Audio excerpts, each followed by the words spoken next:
വയനാട് ദുരിതബാധിതർക്കായി വ്യാപാരി വ്യവസായ സമിതി സംസ്ഥാന കമ്മിറ്റി നിർമ്മിച്ചു നൽകുന്ന 15 വീടുകൾക്കായുള്ള ധനസമാഹരണത്തിന്റെ ഭാഗമായി കോട്ടയം ജില്ലാ കമ്മിറ്റി 5 ലക്ഷം രൂപ സമാഹരിച്ചു നൽകി.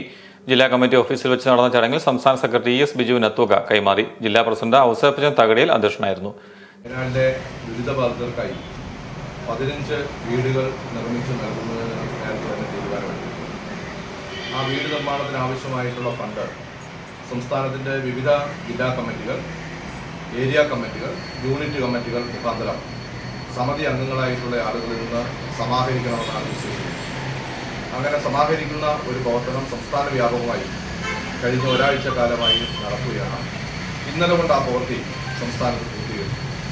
ഏതാണ്ട് 1,30,00,000 രൂപ ഇതുമായി ബന്ധപ്പെട്ട് സംസ്ഥാനത്തിൻ്റെ വിവിധ ജില്ലകളിൽ നിന്ന് സമിതിയുടെ സംസ്ഥാന കമ്മിറ്റിക്ക് ലഭിക്കുന്ന സാഹചര്യമാണ്. ജില്ലാ സെക്രട്ടറി ജോജി ജോസഫ്, സംസ്ഥാന കമ്മിറ്റി അംഗങ്ങളായ PA അബ്ദുൽ സലീം, MK സുഗതൻ, അന്നമ്മ രാജു, ജില്ലാ ഭാരവാഹികളായ രാജു ജോൺ, രാജൻ നെടിയകാല, PR ഹരികുമാർ, അഡ്വക്കേറ്റ് നിതിൻ പുല്ലുകാടൻ, മാത്യു തെങ്ങുംപ്ലാക്കൽ, ജിജി, സന്തോഷ് കുമാർ എന്നിവർ സംസാരിച്ചു.